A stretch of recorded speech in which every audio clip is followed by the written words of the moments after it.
eu hoje, né, um homem gay, estou num relacionamento há bastante tempo, mas vivi no mundo hétero muito tempo, né? A primeira vez que eu fui ficar com um cara, eu tinha 21 anos. Então passei toda a adolescência sendo um homem hétero, né? Meio viado, mas era um homem hétero.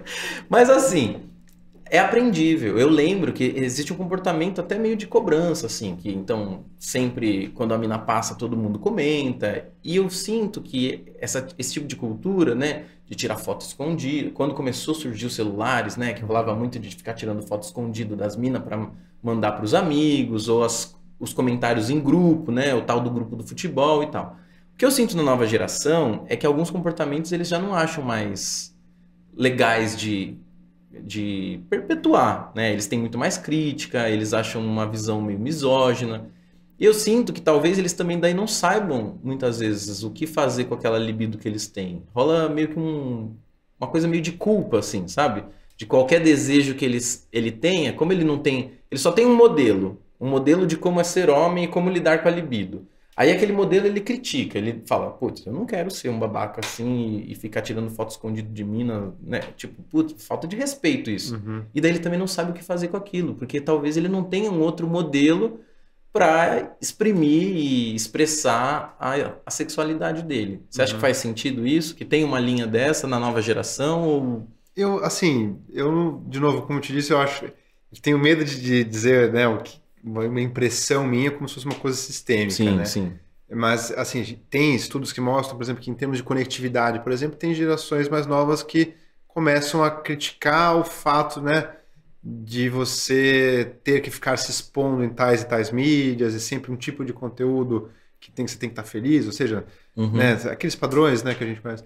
Então, assim, a gente vê que tem críticas, né, e isso populacionalmente se comporta dessa forma, de terem gerações que estão começando a questionar, né? Mas eu acho que, assim, esse desafio que você comentou, que o cara ele não pode fazer isso, então o que é que ele pode fazer? Eu acho que isso, na verdade, é o desafio, pensando de uma forma mais profunda, que é assim, acho que essa manifestação do cara só gostar de um tipo de comportamento, ele sempre precisar ser o macho alfa que faz isso, que consome esse tipo de comportamento, que trata as mulheres como objetos, Uhum. que, enfim, que só sempre um tipo de corpo, um tipo de pessoa, sabe? Bem padronizado. Padronizado, né? Quando você segue tanto esse padrão, se você for ver, você perdeu sua subjetividade, Uhum. né? Então, assim, isso para mim é uma manifestação de um fenômeno de reificação, né? Quando o sujeito se torna um objeto, uma coisa, né? Então, quebrar essa reificação é um desafio. Uhum. Então, você vai naturalmente ter todos os desafios de você se libertar de um padrão, porque o sujeito reificado, ele perde a subjetividade. E o sujeito é aquele que é capaz de sentir, desejar por atividade, de forma autônoma e espontânea. Então, se você perdeu isso, ou se em algum momento a sociedade induz as pessoas a perder isso, né, para você construir o que é você ter um desejo, ter um comportamento que não é reificado, naturalmente isso é um desafio. Uhum. Não só de como se comportar nas mídias, ou com as pessoas, ou com seus desejos, né? Acho que é um desafio, pensando de uma forma mais profunda, acho que, sabe, Sim, é tô uma achando fantástico. coisa de saber desejar de forma espontânea, né? Tipo, eu gosto só desse tipo de pessoa, que é igual a que eu vejo na TV, que é igual que eu tenho que me comportar igual me ensinaram que eu tenho que me comportar assim, né? Quando Sim. você descobre que não é assim, mas é descobrir o que é que você gosta, quais outras coisas, como você pode se comportar que faz bem para você, que faz bem para as outras pessoas também, e nisso é natural errar também, né? Então você faz uma coisa, puxa, isso aqui eu não Não é gosto, legal. ou me comportei dessa forma e isso não foi legal para as outras pessoas, né? Então acho que é importante, né? Tentar desconstruir isso e nesse percurso também nem tudo vai ser bom, né? Tipo, muitas coisas vão ser dolorosas, vão ser negativas, outras coisas vão ser maravilhosas, né?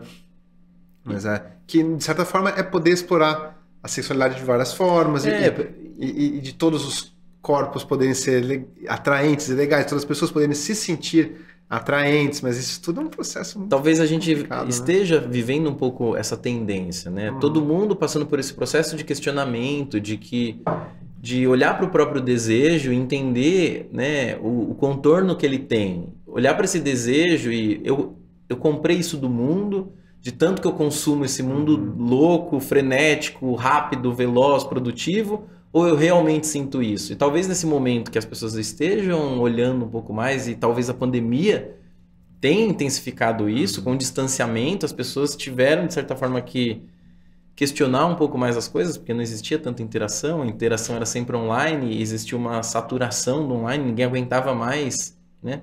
Então talvez exista essa tendência, mas que não dá pra gente afirmar que é isso também que está diminuindo a libido das pessoas, ou que tenha diminuído o número de atividade sexual, porque é multifatorial e tem um monte de coisa. Mas eu acho que é uma ótima avaliação até para o cara poder olhar para o próprio desejo, né? E do quanto ele precisa validar com a sociedade, né? Pô, você gosta de alguém, você tem tesão em alguém, por que que seus brother todo, e por que que sua família, e por que que todo mundo tem que concordar, né, com aquilo e aprovar aquilo, né?